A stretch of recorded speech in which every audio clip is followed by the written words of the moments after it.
ఉమ్మడి నిజామాబాద్ జిల్లా గ్రామ సభలో గందరగోళం నెలకొంది. గ్రామ సభలో పాల్గొన్న ప్రజలు అధికారుల మధ్య వాగ్వాదం చోటు చేసుకుంది.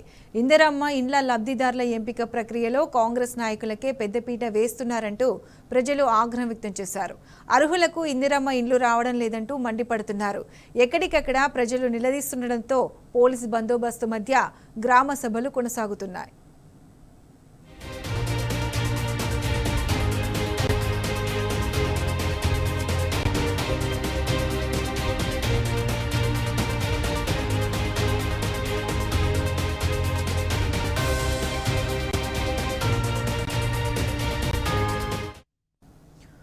రైట్, ఉమ్మడి నిజామాబాద్ జిల్లా గ్రామ సభలో గందరగోళం నెలకొంది. దీనికి సంబంధించి పూర్తి అప్డేట్స్ మా ప్రతినిధి రవీందర్ అందిస్తారు.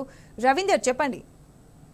ఇవాళ ప్రభుత్వం ప్రవేశపెట్టినటువంటి గ్రామ సభలు గందరగోళంగా తయారయ్యాయి. పెద్ద మొత్తంలో రైతులు, అదేవిధంగా లబ్ధిదారులు, ఇది ఎవరైతే ఫారాలు దరఖాస్తు చేసినారో ఇవాళ గ్రామ సభలో పెద్ద ఎత్తున ఆందోళన దిగడం జరిగింది. ప్రభుత్వం నుంచి స్పష్టమైన సమాధానం లేకపోవడంతో అధికారులు ఇబ్బంది పడ్డటువంటి అధికారులు ఎక్కడికక్కడ నిలదీసిన సందర్భాలు స్పష్టంగా కనబడుతుంది. ఉమ్మడి నిజామాబాద్ జిల్లాలో ఈ పరిస్థితి అత్యంత దారుణంగా తయారైంది. ఉదయం 10 గంటలకు ప్రారంభంలోనే అధికారులు సభలకు చేరుకోవడం జరిగింది. సభలను భారీ పోలీస్ బందోబస్తు మధ్య ఏర్పాటు చేయడం జరిగింది. ప్రతి గ్రామ పంచాయతీకి 2 లేదా 3 పోలీసులను ఏర్పాటు చేసి సభలు ఇవాళ నిర్వహించారు. సభలైతే నిర్వహించారు, కానీ నిజమైన లబ్ధిదారులకు 3 ప్రభుత్వం ప్రత్యేకమైనటువంటి ఈ సమావేశం ఏర్పాటు చేసింది.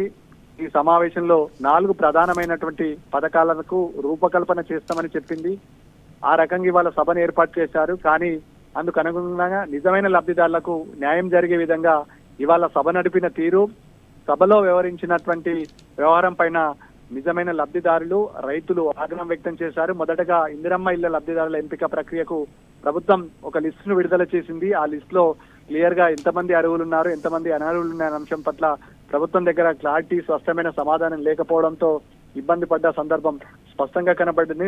లబ్ధిదారుల ఎంపిక ప్రక్రియలోనే మొదటగా ఇంతమంది బెనిఫిషియర్స్ ఉన్నారు అని చెప్పడంతో గందరగోళమైన వాతావరణం. నిజమైన లబ్ధిదారులు గతంలో ప్రభుత్వం పలు దఫాలుగా ఈ అంశం పైన దరఖాస్తులు తీసుకురావడం జరిగింది. 4 దఫాలుగా ఇందిరమ్మ ఇళ్ల లబ్ధిదారులతో పాటు ఇతరత్ర ఈ సమగ్ర కుటుంబ సర్వే, అదేవిధంగా ప్రజాపాలన దరఖాస్తులో మేము ఇచ్చిన దరఖాస్తులు ఏమయ్యాయి, మళ్ళీ కొత్తగా దరఖాస్తు చదువుతున్నారు. ఆ రోజు మాకు ఇల్లు లేదని చెప్పాము, ఇవాళ మళ్ళీ ఇళ్ల కోసం అప్లికేషన్ పెట్టుకోమంటున్నారు.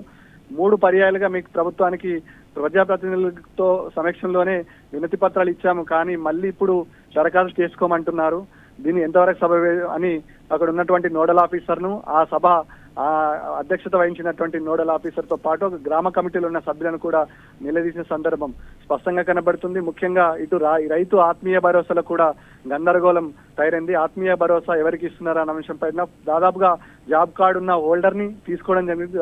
ఒక ఊళ్ళో 40 నుంచి 50 మంది జాబ్ కార్డు హోల్డర్లు కామన్ గా ఉంటారు, కానీ 10 నుంచి 12 మంది ఎంపిక జరగడంతో మిగతా వారి పరిస్థితి ఏందనే విషయం, అదేవిధంగా లబ్ధిదారుల ఎంపికలో ఇందిరమ్మ ఇళ్లలో కూడా దాదాపు ఒక గ్రామంలో 30 నుంచి 40 మంది ఇళ్ల కోసం దరఖాస్తు చేసుకున్నారు. అందులో 5 నుంచి 6 పేర్లు రావడంతో వీరు అర్హులా అనర్హులా అనే అంశం పైన ప్రభుత్వం దగ్గర విలేజ్ లో ఉన్నటువంటి పెద్దలకు అడిగితే చాలా మంది అర్హులు ఉన్నారు, వాళ్ళ పేర్లు మిస్ అయిందని అధికారులే నాలుక ఖర్చుకున్న సందర్భం స్పష్టంగా కనపడ్డది. ఇక రైతుకు సంబంధించిన రైతు భరోసా కార్యక్రమం ఎప్పుడు ఇస్తారు, మళ్ళీ ఇప్పుడు మీరు 26 తర్వాత ఇస్తామంటున్నారు, 26 తారీఖు కన్నా ఇస్తారా లేదా, మరి ఎన్నిసార్లు మాట దాటవేస్తారు, నమ్మకం లేదను రైతులు, ముఖ్యంగా మహిళా రైతులు ప్రశ్నించిన సందర్భం ఉమ్మడి నిజామాబాద్ జిల్లా వ్యాప్తంగా కనబడుతుంది. అటు బోధన్ నియోజకవర్గంలో 7 గ్రామాలలో పరిస్థితి అత్యంత దారుణంగా తయారైంది. సభ అధికారులు రాగానే పెద్ద ఎత్తున ఈ లిస్ట్ అవుట్ చేసిన లిస్టును చూసి ఎవరైతే అర్హులు బెనిఫిషియర్స్ ఉన్నారో మా పేర్లు రాలేవని ఒకరికొకరు నిందించుకున్న సందర్భం స్పష్టంగా కనబడ్డది. ఈ నేపథ్యంలో ఎవరైతే దరఖాస్తు చేసుకున్నారో ఒకవేళ ఇందులో మిస్ అయితే మళ్ళీ దరఖాస్తు చేసుకోమంటే ప్రజల నుంచి తీవ్ర వ్యతిరేకత కూడా లభిస్తుంది. ఎన్నిసార్లు దరఖాస్తు చేసుకోవాలి, ఎన్నిసార్లు వినతి పత్రాలు ఇవ్వాలి, ఇదే పని ఇంకా మాకు వేరే పని లేదా, మీ చుట్టే తిరగాలని అధికారులకు ప్రశ్నించారు. కానీ ఈ సభ ఇవాళ నడిచినటువంటి గ్రామ సభల్లో గందరగోళమైన వాతావరణం మధ్య పోలీసు బందోబస్తు మధ్య మాత్రమే జరిగాయి. అర్హులను మొత్తం ప్రభుత్వం ఇవాళ ఒకేసారి కాకుండా దాదాపు 26 తారీఖు ఉంచుకున్నారు కాబట్టి ఈ డే అంతా సభలు నిర్వహిస్తామని చెప్పారు. కానీ మధ్యాహ్నానికి సభలు క్లోజ్ అయ్యాయి. ఇక్కడ నుంచి వినతి పత్రాలు స్వీకరించడానికి ఈ ఆఫీసర్ కూడా విముఖత వ్యక్తం చేసిన సందర్భం స్పష్టంగా కనబడ్డది. మళ్ళీ రేపు వస్తాం, మిగతా దరఖాస్తులు లేకపోతే గ్రామ సభలో ఉన్నటువంటి సెక్రటరీకి మీ సమస్యలు చెప్పండి, సెక్రటరీ పూర్తి స్థాయిలో రాసుకుంటాడు, ఆ సమాచారాన్ని మాకు చేరవేస్తారని నోడల్ ఆఫీసర్ చెప్పారు. కానీ ఇదంతా పెడుతున్నారు, కానీ ఎప్పుడు మాకు ఈ పథకాలతో పాటు అర్హులను ఎప్పుడు గుర్తిస్తారు, ఆ సభను ఏర్పాటు చేస్తారా, మళ్ళీ మీరు ఎంపిక చేసే విధానం ఏ విధంగా ఉంది అని నిలదీస్తున్నారు. ముఖ్యంగా ఇందిరమ్మ ఇళ్ల కమిటీలో గందరగోళమైన పరిస్థితి ఏర్పడింది. ఇందిరమ్మ ఇళ్లలో కేవలం కాంగ్రెస్ పార్టీకి అనుకూలంగా ఉన్న వ్యక్తిని కాంగ్రెస్ కార్యకర్తలకే పెద్దపీట వేస్తున్నారు, మిగతా వారిని పట్టించుకోవడం లేదు. అనేక సమస్యలు ఉన్నాయి. ఈ సమస్యలను పూర్తి స్థాయిలో నివృత్తి చేయాల్సిన అవసరం ఉంటుంది. కేవలం పార్టీ బేసికల్ గానే ఇందిరమ్మ కమిటీ లబ్ధిదారుల ఎంపిక జరిగింది. ఈ ఎంపికలో అర్హులను పూర్తి స్థాయిలో విస్మరించారు. కూటికి లేని వారు కూడా అనేక మంది ఉన్నారు. వారి పరిస్థితి ఏంది?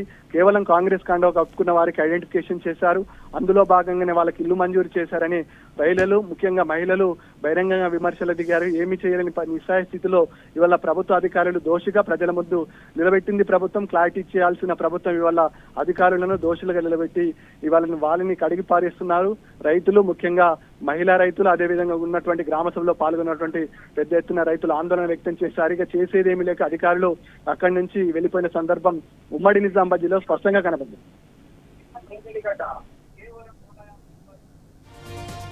Right Ravinder, thank you.